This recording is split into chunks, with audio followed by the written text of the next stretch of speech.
السلام علیکم پیارے بچوں، کیسے ہیں آپ؟ آج ہم پڑھیں گے مضمون علامہ اقبال، جو کہ ہمارے قومی شاعر ہیں اور یقیناً کسی تعارف کے محتاج نہیں ہیں۔ اس سے پہلے کہ ہم بڑھیں اپنے سبق کی طرف، تو اگر آپ میرے چینل پر نئے ہیں تو سب سے پہلے چینل کو سبسکرائب کر دیں، لائک کر دیں اور اپنے دوستوں کے ساتھ اس کو شیئر کر دیں۔ کوئی بھی مضمون شروع کرنے سے پہلے سب سے پہلے تمہید کا لکھنا ضروری ہے۔ تمہید کہتے ہیں کسی چیز کی آغاز کو، پیش بندی کو، یعنی ہم کسی چیز کو شروع کیسے کر رہے ہیں، یہ کون ہے، ہم اس کا تھوڑا سا منا سا تعارف کرواتے ہیں۔ تو سب سے پہلے جو اب آپ نے مضمون شروع کرنا ہے تو آپ نے ہیڈنگ دینی ہے تمہید کی، اور جہاں تک یہ آپ کو ایرر اورنج سے ایرر نظر آ رہا ہے، اس کو آپ نے خوبصورت سے پیراگراف میں اور نیٹ رائٹنگ میں سے تحریر کر دینا ہے۔ دوسرا پیراگراف علامہ اقبال رحمۃ اللہ علیہ 9 نومبر 1877 کو سیالکوٹ کے تاریخی شہر میں پیدا ہوئے۔ یہ عبارت لکھنے سے پہلے ایک لائن آپ چھوڑ دیں گے، لیکن آپ مزید کوئی ہیڈنگ نہیں لکھیں گے، کیونکہ یہاں یہ بات بتاتی چلوں کہ اب مضمون میں پوائنٹس کے ساتھ لکھنے کو غلط تصور کیا گیا ہے۔ اور یہ بات تو آپ جانتے ہی ہوں گے کہ اردو میں کوئی بھی طویل چیز جو ہے وہ پیراگراف کی صورت میں لکھتے ہیں۔ یہ نہ صرف دکھنے میں خوبصورت لگتی ہے، بلکہ یہ آپ کے کہیں نہ کہیں مضمون کو بھی طویل کر دیتی ہے۔ دوسرا پیراگراف شروع ہونے سے پہلے ہی آپ کو سکرین پہ نظر آ رہا ہوگا سٹار نمبر 1۔ یہاں پہ آپ ایک علامہ اقبال کا خوبصورت سا شعر ایڈ کریں گے، کیونکہ جتنے ہمارے ریفرنس ہوں گے یہ ہمارے مضمون کو اور زیادہ خوبصورت اور سپر بنا دیتے ہیں۔ یہ شعر علامہ اقبال کا اپنا ہی ہے کہ چلی ہے لے کے وطن کے نگار خانے سے، چلی ہے لے کے وطن کے نگار خانے سے۔ نگار خانہ کہتے ہیں تصویر خانہ، یعنی آرٹ گیلری۔ شراب علم لذت کشاں کشاں مجھ کو، شراب علم گرامر کے اعتبار سے ہی لفظ مرکب اضافی ہے، کیونکہ جب دو لفظوں کے درمیان چھوٹی سی زیر آ جائے تو یہ گرامر کے اعتبار سے مرکب اضافی ہو جاتا ہے، اور اس کا مطلب ہوتا ہے کا کی کے، اور یقیناً یہ کہ آپ کی اہم معروضی بھی ہے۔ کشاں کشاں کہتے ہیں زبردست کھینچتے ہوئے، تو یہ شعر آپ یہاں پہ ایڈ کر لیں گے، اور شعر ہمیشہ کٹ مارکر سے لکھا جاتا ہے۔ ٹھیک ہے، شعر کے اوپر اور نیچے آپ ایک لائن جو ہے وہ چھوڑ دیں گے تاکہ آپ کا لکھا ہوا زیادہ خوبصورتی سے نظر آئے۔ اب ہم بڑھتے ہیں اپنے سٹار نمبر 2 کی طرف۔ یہاں پہ لائن آپ کو نظر آ رہی ہے کہ 1930 کے خطبہ آباد میں انہوں نے پاکستان کا تصور پیش کیا۔ بس یہ لائن کو یہاں پہ آپ تھوڑا سا توڑ دیں گے۔ یا پیش کرتے ہوئے آپ نے فرمایا، لائن کو یوں بھی بنا سکتے ہیں کہ ہندوستان ایک ملک نہیں بڑے صغیر ہے، یہاں مختلف مذاہب سے، مذہب کی جمع، تعلق رکھنے والے اور مختلف زبانیں بولنے والے رہتے ہیں۔ مسلمان اپنا ایک الگ تشخص چاہتے ہیں، تشخص کہتے ہیں پہچان کو۔ کوٹیشن لکھنے کے بعد آپ واپس پڑھیں گے اپنے اسی پیراگراف کی طرف جہاں سے آپ نے اس کو توڑا تھا۔ ٹھیک ہے، یہاں سے شروع کرتے ہیں۔ آپ کے اس خطبے نے نوجوان لوگوں کے دلوں میں آگ لگا دی۔ صدارتی خطبے میں یہاں سے آپ نے اسے لکھنا شروع کرنا ہے اور اپنے اس پیج کو مکمل کر لینا ہے۔ اب بڑھتے ہیں اپنے اگلے پیج کی طرف۔ یہ پنجاب ٹیکسٹ بک بورڈ کا وہ صفحہ ہے جو 108 آپ کی کتاب میں موجود ہے، لیکن اس پہ ہم سٹار لگائیں گے۔ سٹار نمبر 3 کی طرف بڑھتے ہیں۔ یقیناً آپ کو سکرین پہ نظر آ رہا ہوگا جہاں پہ یہ دوسری لائن کا مڈ ہے کہ روحانی وابستگی تھی کے بعد آپ نے سٹار نمبر 3 کا جو ہے وہ مواد ایڈ اپ کر لینا ہے۔ یہ ایک بہت ہی خوبصورت چیز آپ کو بتاتی چلوں کہ اگر آپ کو کوئی شعر آتا ہے اور لیکن وہ اس جگہ پہ فٹ نہیں آ رہا، یا آپ کو لگ رہا ہے کہ میرے مواد سے میچ نہیں کر رہا، تو اس کے لیے ہم کیا ٹرک یوز کرتے ہیں کہ ہم اس شعر سے متعلقہ مواد تھوڑا سا اپنے نثری حصے میں ایڈ کرتے ہیں، اور اس کے بعد وہ شعر ہم لگا دیتے ہیں۔ اس سے نہ صرف ہمارا مواد زیادہ ہو جاتا ہے بلکہ وہ شعر لگا بھی خوبصورت لگتا ہے۔ سٹار نمبر 3 پہ جا کے ہم اپنے اسی ٹرک کو بڑی خوبصورتی سے استعمال کریں گے کہ ہم نثری عبارتیں یہاں پہ 2 سے 2.5 جو ہیں وہ ایڈ کریں گے کہ اس بے وطنی یعنی وطن سے دوری اور یورپ کی بیرا روی، بیرا روی کسے کہتے ہیں؟ غلط راستے پر چلنا یعنی بد چلنی، نے اقبال کے دل میں مذہب کی سچی محبت اور وقت پیدا کر دی۔ وقت کہتے ہیں اہمیت کو۔ آپ اس نتیجے پر پہنچے کہ مغربی تہذیب کی بنیاد غلط اصولوں پر رکھی گئی ہے، یہ انسانیت کے لیے تباہ کن ہے، اور یہ کہ انسانیت کی نجات اسلام میں مضمر ہے۔ مضمر یعنی چھپی ہوئی ہے۔ یہاں پہ ہم ایک خوبصورت سا شعر ایڈ کریں گے، اور یہ بھی علامہ اقبال کا ہی ہے۔ کہتے ہیں حیران نہ کر سکا مجھے جلوائے دانش فرہنگ، حیران نہ کر سکا مجھے جلوائے دانش فرہنگ۔ یہاں پہ معنی کلیئر کرتے چلتے ہیں۔ جلوہ کہتے ہیں سامنے آنا، تجلی۔ فرنگ کہتے ہیں فرنگیوں سے یعنی انگلستان۔ ٹھیک ہے، سرما ہے میری آنکھ کا حاکے مدینہ و نجف۔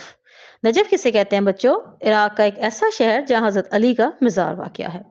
اب یہ لفظ آ گیا مدینہ و نجف، واو آ گیا دو الفاظ کے درمیان تو بتائیں گرامر کے اعتبار سے کیا ہے؟ شاباش، یہ مرکب عطفی ہے کیونکہ یہ واو آ گیا۔ واپس چلتے ہیں اپنے پہلے مصرے کی طرف اور یہاں ہی بات بتا دوں، جلوہ دانش میں آپ کو حمزہ نظر آ رہی ہے تو بتائیں یہ لفظ جلوہ دانش گرامر کے اعتبار سے کیا ہے؟ یہ مرکب اضافی ہے، ٹھیک ہے، کیونکہ یہ دو لفظوں کو بڑی خوبصورتی سے جوڑ رہا ہے۔ مرکب اضافی کو یاد کرنے کے لیے ایک خوبصورت سا طریقہ آپ کو بتاتی چلتی ہوں یہاں پہ کہ ہمیں کیسے پتا چلتا ہے کہ یہ مرکب اضافی ہے۔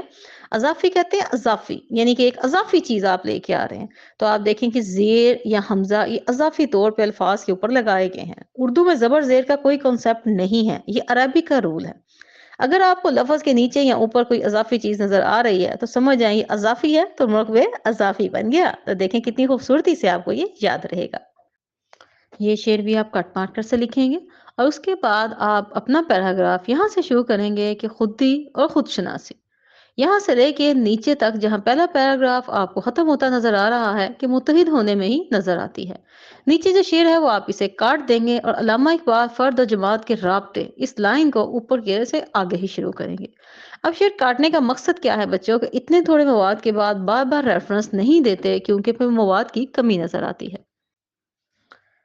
اسکرین پہ آپ دیکھ رہے ہیں کہ دو اشعار کے درمیان صرف 1.5 عبارت لکھی گئی ہے، لیکن جب ہم اسے لکھیں گے تو یہ بہت ہی قریبی ایک ریفرنس بن جائے گا جو کہ مناسب نہیں ہے اور کبھی بھی ایگزامینر اس چیز کو اچھا نہیں سمجھتا۔ اسکرین پہ موجود پیج جو آپ کو نظر آ رہا ہے اس میں آپ نے تیسرا شعر جب آپ نے اسے لکھ لینا ہے تو اس کے بعد جو لائن آپ کو کٹی نظر آ رہی ہے وہ آپ نے کاٹ دینی ہے۔ اس طرح وہ اپنے کلام میں مرد مومن کے اوصاف یہاں سے لے کر شعر تک آپ نے اسے کاٹ دینا ہے اور نیچے جو آپ کو ڈائی لائنز نظر آ رہی ہیں انگریز حکومت کے بخیے اور دیر دیے، یہاں تک آپ نے اسے مسلسل لکھتے چلے جانا ہے۔ اسی چیز کو مد نظر رکھتے ہوئے سٹار نمبر 4 پہ آ کے آپ نے اس مواد کو ایڈ کر لینا ہے تاکہ ہمارا جو مواد ہے وہ زیادہ لگے، ادروائز مضمون کے آخر میں مواد کی کمی کو لکھ کے نمبر کو کاٹ لیا جاتا ہے۔ انگریز کی ساخری یعنی جادو وہ مسحور یعنی مسحر کر دیا اور وہ مرد درویش کے سامنے عاجز آ گئی۔ اقبال ایک قادر الکلام کہتے ہیں، اپنے کلام پہ قدرت رکھنے والا شاعر ہے۔ آپ کی شاعری میں کنوتیت کہتے ہیں مایوسی کے بجائے امید کا پہلو ملتا ہے۔ آپ زندگی کی سختیوں مصیبتوں کے مقابلے میں سینہ سپر ہونے کی تلقین ایسے انداز میں کرتے ہیں کہ قاری قوت عمل سے سرشار ہو جاتا ہے۔ سینہ سپر ہونا یعنی خطرات کا ڈٹ کر مقابلہ کرنا، قاری یعنی پڑھنے والا، قوت عمل عمل کی قوت سے۔ تو چلیں بڑھتے ہیں اپنے شعر کی طرف۔ اٹھو میری دنیا کے غریبوں کو جگا دو، اٹھو میری دنیا کے غریبوں کو جگا دو، کاہے عمرہ کے در و دیوار خلا دو۔ کاہ کہتے ہیں محل کو، پھر دو لفظوں کے نیچے زیر آ گئی تو گرامر کے اعتبار سے یہ مرکب اضافی ہے۔ شعر لکھنے کے بعد آپ واپس آئیں گے اپنے اسی پیراگراف کی طرف کہ آپ کا کلام اردو اور فارسی دونوں زبانوں میں ہے۔ یہاں سے لے کے آپ سٹار نمبر 5 پہ پھر سے ایک شعر ایڈ کریں گے۔ آپ اپنی شاعری کے بارے میں خود فرماتے ہیں، میری نوائے پریشاں کو شاعری نہ سمجھ، میری نوائے پریشاں کو شاعری نہ سمجھ کہ میں محرم راز درونے میخانہ۔ محرم راز کہتے ہیں رازدار، درون گھر کا اندرونی حصہ، میخانہ یعنی شراب خانہ۔ بڑی خوشی کے ساتھ آپ دیکھ رہے ہیں کہ آپ کی کتاب کے صفحہ نمبر 109 پہ یہاں پہ مضمون ختم ہو گیا ہے۔ یہاں پہ ہم دیں گے اپنا آخری ریفرنس جو آپ کو نظر آ رہا ہے سٹار نمبر 6 میں۔ سچ ہے کہ ایسے نابغہ روزگار کئی صدیوں بعد ہی پیدا ہوتے ہیں۔ نابغہ کا مطلب ہوتا ہے بے حد ذہین، جینیس یعنی باصلاحیت لوگ۔ آسمان تیری لہت پر شبنم آفشانی کرے، آسمان تیری لہت پر شبنم آفشانی کرے، سبزہ نورستہ اس کر کی نگہبانی کرے۔ لہت کہتے ہیں قبر کو۔ یہاں ہمارا یہ مضمون ختم ہو گیا ہے۔ بہترین مواد اور ریفرنس کے ساتھ ہم نے اسے بہت ہی کمال کا بنا دیا ہے، اور لاسٹ میں ہم لکھ لیں گے حاصل کلام۔ جہاں پہ آپ کا مضمون ختم ہو رہا ہے وہاں پہ ایک لائن چھوڑیں گے اور لکھیں گے حاصل کلام۔ اقبال ایک ہماگیر شخصیت کے مالک تھے، انہوں نے مسلمانوں کو دین پر قائم و دائم رہنے کی تلقین کی۔ ان کی شاعری ایک گہرا پیغام دیتی ہے۔ ہمیں چاہیے کہ اقبال کی تعلیمات پر عمل پیرا ہو کر سچے مسلمان اور پاکستانی بنے، اور جو انہوں نے خودی کا نظریہ پیش کیا تھا اس کی شرائط کو پورا کرے، کیونکہ اسی کے ذریعے اندھیروں میں گھری زندگی میں امید اور کامیابی کا سورج طلوع ہو سکتا ہے۔ امید کرتی ہوں آپ کو اس مضمون کی سمجھ آ گئی ہوگی اور آپ نے ایک خوبصورت سا مضمون تیار کر لیا ہوگا۔